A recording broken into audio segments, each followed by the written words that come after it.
भौतिक जीवन में समाज में हमारे विचार सामने वाले के प्रति अच्छे होने पर भी कभी कभी सामने वाले के भाव हमारे प्रति गलत होते हैं। तो गलत क्या और हमें अच्छे फर्क पड़ता है? हमें क्या फर्क पड़ता है? गलत और अच्छे की पहचान करने में कभी कभी गलती हो जाती है और उसके भाव हमारे प्रति गलत हैं, ये समझ बाद में आता है। नहीं, हमें कोई फर्क नहीं पड़ता। तेरे विचार गलत हो तो हो, हमारे विचार तेरे लिए अच्छे हैं ना, ये हमारे कोई फर्क की बात नहीं। हमारे द्वारा गलती नहीं होनी चाहिए। इसके बाद कोई गलत करता है तो मेरे रक्षक भगवान है, मेरा कोई बाल बांका नहीं कर सकता है। अब हमने आपके प्रति अच्छा बर्ताव किया, आप हमारे प्रति बुरा बर्ताव कर रहे हैं तो हमें आपके प्रति शिकायत नहीं। मेरा कोई कर्म है जिसका परिणाम मुझे भोगना है, आपको निमित्त बना करके वो कर्म हमारे ऊपर लागू हो रहा है, हम आपको कभी दोषी नहीं ठहराएंगे।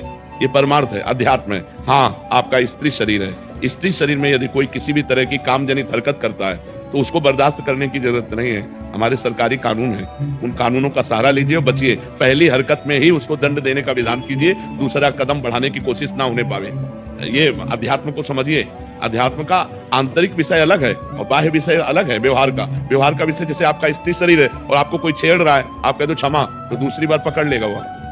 और कानून इस समय भारत की स्त्रियों के प्रति बहुत सपोर्ट में है, बहुत सुंदर सुंदर कानून बने, दुरुपयोग न करें। लेकिन अपने प्रति अगर कोई ऐसा अक्षम्य अपराध करने की सोचे तो उसको रास्ता ना दे, क्योंकि आजकल राक्षसी बुद्धि बढ़ रही है, बच्चियों के प्रति बड़ा क्रूर स्वभाव बन रहा है। हाँ, तो हमारा बिल्कुल पहले कदम में ही, पहली दृष्टि में ही आप तुरंत कानून का सहारा लो और उनको दंड दिलवाओ। तो ये ऐसे लोग क्षमा के पात्र नहीं होते। एक डर सा बन जाता है महाराज जी कि हमारे परिवार को कोई क्षेप ना कर दे या ऐसा जो होगा देखा जाएगा। भगवान है, सबके सोचने मात्र से थोड़ी हो जाता है। अगर नाश लिखा होगा तो नाश हो जाएगा। ऐसे कैसे तुम नाश करो? तुम ब्रह्मा हो क्या?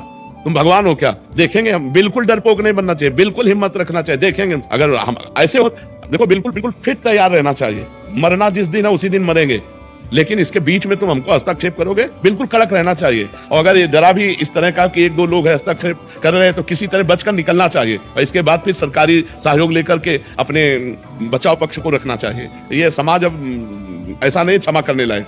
अब नए नए बच्चे बहुत उद्दंड होते चले जा रहे हैं, बहुत उद्दंड, नशा करने लगे हैं, गंदी बातें देखते हैं मोबाइल में और उसी का प्रयोग प्रैक्टिकल करना चाहते हैं।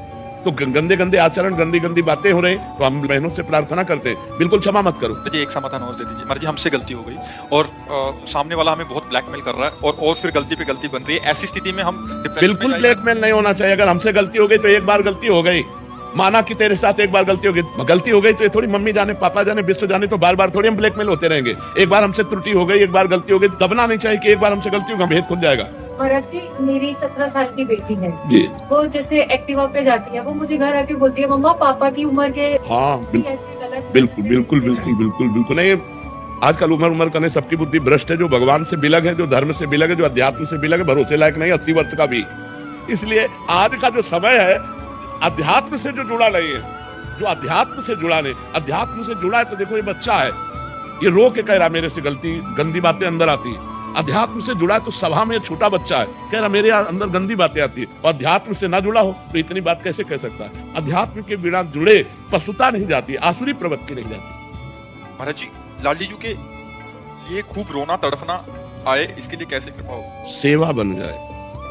लाडली जी की सेवा में अगर हमें कहीं सौभाग्य मिले या घर में सेवा विराजमान करें, सेवा से जो प्रीति होती है और प्रीति से रोना आता है, तड़पना आता है, तो अगर हम श्री जी की श्रीअंग सेवा प्रकट, श्री विग्रह सेवा प्राप्त कर ले और वो भी निष्ठा पूर्वक, जैसे जयमल जी निष्ठा पूर्वक ठाकुर सेवा करते थे, सेवा में विघ्न न पड़ जाए, इसलिए उन्होंने नियम लागू कर दिया था कि 10 घड़ी जिस समय मैं सेवा में जाऊंगा, अगर उस समय किसी ने किसी भी तरह की सूचना दी उसे जान से मार दिया जाएगा। 10 घड़ी, 1 घड़ी 24 मिनट, तो 10 घड़ी 4 घंटा, 4 घंटा होते, 4 घंटा वो ऐसी सेवा करते थे कि कोई भी उनको सूचना भी नहीं दे सकता था। इतनी सेवा में संलग्नता। अब जहां प्रवेश हुए, ठाकुर जी का पट बंद किया और स्नान श्रृंगार 4 घंटे पूरी तन्मयता पूर्वक सेवा करते, साष्टांग दंडवत करते। जब बाहर निकलते तब कोई बात कर सकता था। ये माडोर एक राजा, माडोर का राजा था, उनका भाई था, उसके मन में आया कि 4 घंटे कोई सूचना दे नहीं सकता और 4 घंटे में हम विजय प्राप्त कर लेते हैं। तो उसने आसोपास जो है जयमल जी की राजधानी को घेर लिया। अब जब ये सूचना पहुंची तो अब किसी की हिम्मत नहीं कि सेवा में वो है और जाए, क्योंकि मार डाला जाएगा। तो सबने कि युद्ध करने में तो हम समर्थ है, पर बिना राज आज्ञा के युद्ध कैसे प्रारंभ हो? और जयमल जी का नियम था 4 घंटे कोई सूचना नहीं दे सकता, नहीं तो मारा जाएगा। तो ये हुआ राजमाता से प्रार्थना की कि आपको नहीं मारेंगे, जो जयमल जी की माँ थी, आप जाके केवल आज्ञा भर ले आओ। तो वो गई और उन्होंने कहा शत्रु पक्ष ने चारों तरफ से राजधानी को घेर लिया है, आप आज्ञा दीजिए क्या किया जाए। तो उनका राम जो करेंगे वो सब भली होगी। पीछे मुड़कर नहीं देखा, सेवा नहीं रोकी और कहा जो राम करेंगे वो भली ही होगी, भगवान जो करेंगे वो भली ही होगी, जाओ। वो वापस चली गई, आज्ञा तो हुई नहीं। तो भगवान ने जब देखा कि मेरे आश्रित इतना मेरी सेवा में संलग्नता, तो स्वयं भगवान राजपूत सिपाही का वेश धर करके जयमल जी के घोड़े पर चढ़े और जाकर के युद्ध किया, सबको मूर्छित कर दिया, घायल कर दिया, मारा एक को भी नहीं, सब मूर्छित हो गए बाणों की वर्षा से, सब। अब जयमल जी जब 4 घंटा अपनी सेवा करके निकले, तब उन्होंने कहा हमारा घोड़ा लाओ, मैं अभी शत्रु पक्ष को उत्तर देता हूँ। तो घोड़ा हाँफ रहा था और पसीना से लथपथ था। तो उनका ऐसा लग रहा है ये तो बहुत युद्ध करके आ रहा है, ये घोड़ा हाँफ क्यों रहा है हमारा। किसी ने इसका तो कोई पता नहीं, पसीना पसीना। तो दूसरा घोड़ा, राज घोड़े तो बहुत होते, दूसरा घोड़ा मंगाया। जब वहां गए तो सब मूर्छित पड़े। तो जो शत्रु पक्ष का राजा था उसको चेतना दिलाई, जो ही चेतना दिलाई, सो जयमल जी के हाथ जोड़ के कहा मुझे एक बार उस सैनिक के दर्शन करा दे, जो आपका एक सिपाही आया इतना बलवान कि सबको मूर्छित कर गया, मारा किसी को नहीं, और हमको तो बाणों से भी घायल किया, अपने नेत्रों से भी घायल किया। एक बार हमको अपने सिपाही के, श्याम सिपाही के दर्शन करा दो, वो जो श्याम रंग का था। तो जयमल जी ने कहा श्याम रंग का सिपाही, तब उनकी समझ में आया वो तो मेरे भगवान थे जिनकी मैं सेवा में था। लौट के आए, घोड़े की परिक्रमा की, आरती उतारी कि भैया मेरे को तो आज तक दर्शन नहीं हुए, लेकिन तेरे को दर्शन भी हो गए और तेरे को स्पर्श भी प्राप्त हो गया। बार बार घोड़े का आलिंगन किया, घोड़े की आरती उतारी, घोड़े की दंडवत की। तो जब हम भगवान की सेवा में इस तरह तन्मय होते हैं कि हमें कुछ भी हो जाए, हम सेवा से नहीं निकल सकते, तब हमें प्रीति हो जाती है और फिर भगवान बाहर ले लेते हैं। अभी मान लो अगर निष्ठा ना होती, फिर सूचना हो मिलती है कि शत्रु पक्ष ने घेर लिया है, तो सेवा छोड़कर युद्ध के लिए, तो फिर यह घटना थोड़ी घटती। इतनी सेवा में तन्मयता हो कि किसी भी तरह से हम सेवा में विक्षेप न सहे, और लाडली जी से हम तो प्रीति हो जाएगी। फिर जिससे प्रीति हो जाती है उससे प्रगट में मिलने का मन होता है कि एक बार प्रगट में मिले, फिर तड़पना, रोना, सिसकना, यही उसको जीने का रास्ता मिलता है। जो भगवत प्रेमी होता है तो तड़पना, सिसकना, रोना। तो हम सेवा पर विशेष ध्यान दें। हमारी श्री जी राय की सेवा को मेरु के समान समझते हैं, तो फूल सेवा, श्रृंगार सेवा, पोछा सेवा, सोहनी सेवा। जैसे आप बरसाना में विराजते हैं तो लाडली जी के महल में कुछ न कुछ सेवा लिए, प्रगट में श्री ठाकुर जी विराज, घर पे विराज। हाँ, तो फिर उनकी सेवा, सेवा में, सेवा से ही प्रीति होती है और प्रीति में ही तो रोना रोना होता है। सेवा पहले श्री जी लाडली जी का अनुभव होते थे, अब कुछ दिनों से अनुभव हमारे होता है। तो देखो खान पान तो नहीं बिगड़ गया, कोई रसिकों का अपराध मानसिक तो नहीं बन गया, नहीं तो ये तो प्रतिक्षण वर्धमानम, प्रतिक्षण वर्धमान माने बढ़ना चाहिए। एक रुक क्यों गया, घट क्यों गया, तो दो ही कारण होते हैं। एकदम रुक जाना तो किसी रसिक के प्रति हे भाव भी हो गया तो रुक जाएगा।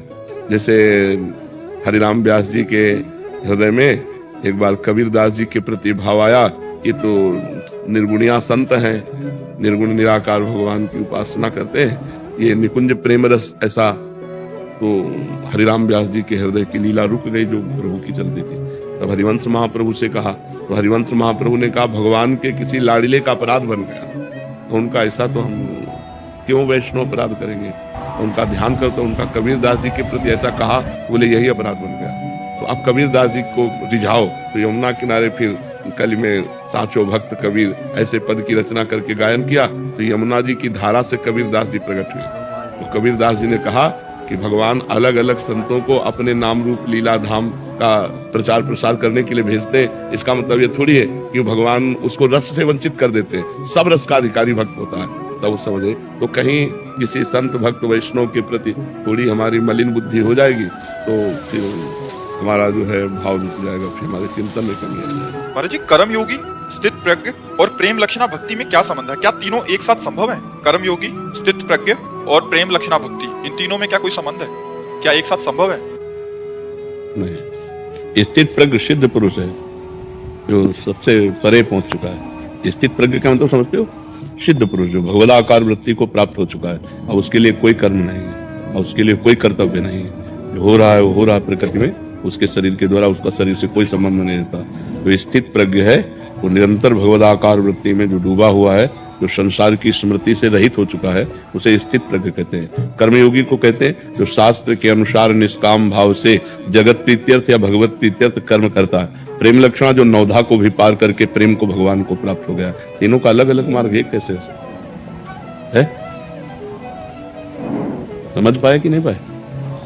कर्मयोगी अलग बात है और उसी की परिपक्व अवस्था जो सिद्ध पुरुष हो चुका है उसे स्थित प्रज्ञ कहते हैं, और जो भक्ति का सिद्ध पुरुष है उसे प्रेमी कहते हैं, जो भगवान में प्रेम को प्राप्त हो गया है। योग से सिद्ध स्थित प्रज्ञ है। जो कर्म योग है वो शास्त्र सिद्धांत के अनुसार किया हुआ जगत प्रीत्यर्थ साधन को कर्म योग कहते हैं। वो अभी सिद्ध थोड़ी हो, सिद्ध पुरुष को स्थित प्रज्ञ कहते हैं। और भक्ति के नवधा को भी जो पार कर गया है वो प्रेम लक्षणा भक्ति को प्राप्त होता है। पाई रस भक्ति गूढ़ जुग जुग जग दुर्लभ भव इंद्रादि विधि, जो ब्रह्मा और देवराज इंद्र को भी दुर्लभ है। दुर्लभ भव इंद्रादि विधि, आगम और निगम पुराण गोचर सहज माधुरी रूप निधिम अनभय आनंद कंद निज संपत्ति गुप्त श्रुति प्रगट करनम जय जगुद्देव व्यास कुल दीपक जय श्री हरिवंश चरण शरणम। प्रेम एक अमोघ वस्तु, स्थित प्रज्ञ सिद्ध पुरुष, कर्मयोग साधन, कर्मयोग साधन, स्थित प्रज्ञ सिद्ध पुरुष, प्रेम योग अपार प्रेम भगवान से। समझ पा रहे? हाँ, भजन करोगे तब समझ पाओगे, ऐसे प्रश्न करने मात्र से थोड़ी बात बनेगी। अब ब्रह्मचर्य रहो, चाहे गृहस्थ में हो चाहे विरक्त में, उचित ब्रह्मचर्य रहना चाहिए, तभी परमार्थ की बात समझ में आएगी। व्यभिचारी पुरुष परमार्थ का अधिकारी नहीं होता।